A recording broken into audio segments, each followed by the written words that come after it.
The morning buses hissed along the wet pavement of Portland, Oregon, but Claire felt as if the world had gone strangely quiet, as though someone had pressed pause on everything except the storm inside her chest. She sat at the nearly empty bus stop clutching her toddler, Owen, too tightly against her coat, staring ahead with that fragile stillness people wear when they're trying not to break in public.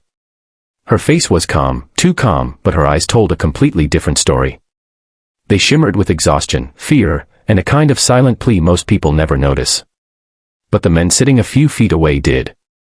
His name was Michael, and for whatever reason, maybe fate or maybe something divine, he saw her. Really saw her. If you believe the world still has room for kindness and second chances, please like, comment, share, and subscribe to the channel. It helps more than you know. Claire had woken that morning in a tiny rented room above a laundromat, listening to the rumble of washing machines and the quiet breathing of her son. She had left everything behind, her hometown in Idaho, her job at a small cafe, and a relationship that had unraveled slowly and painfully over the past year.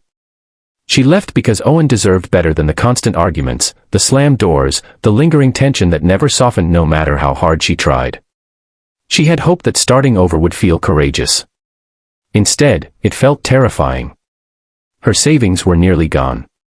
Her job interviews had been met with polite nods but no calls back. And that morning, as she checked her bank account and saw only double-digit numbers left, she realized she was down to her last week of stability. She didn't cry. She didn't text anyone for help. She didn't even allow herself to panic. She simply dressed Owen in a warm jacket, took the bus to the employment center, and told herself she could get through one more day.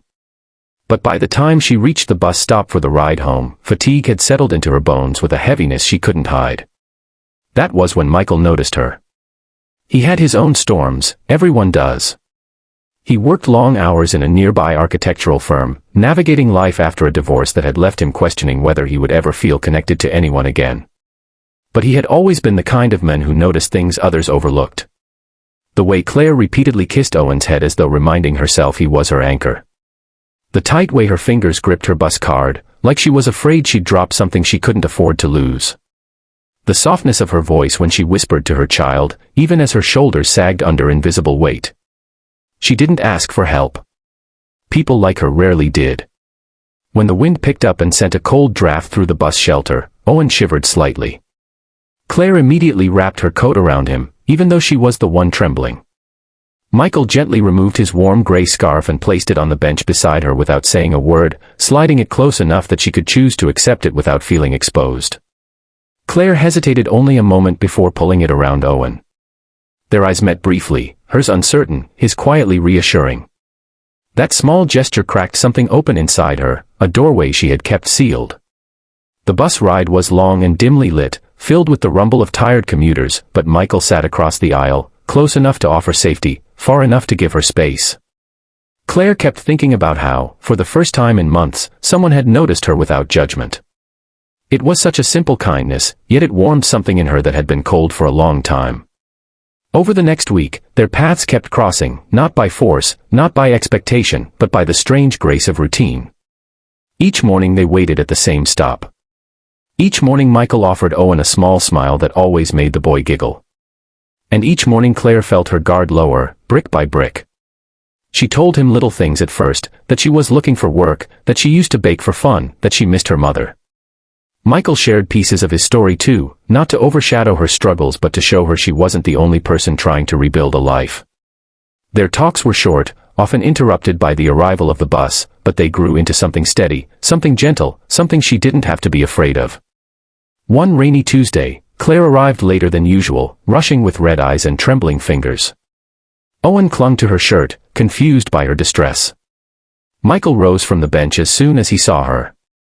She didn't want to crumble, not there, not in front of a man who had shown her only kindness, but grief has its own timing. She whispered that the last of her savings had gone toward rent and she had been turned down from another job. She said she felt like she was failing her son, like no matter how hard she tried, the universe kept closing doors. She didn't ask for help. She was too proud. Too scared. Too used to holding everything together alone. But Michael saw everything in her eyes. He didn't overwhelm her with solutions or pity. Instead, he offered something far more powerful, a chance. He told her his firm was hiring for a front desk position, nothing glamorous, but steady, reliable, and perfect for someone with her kindness and composure. He encouraged her to apply. He promised to recommend her.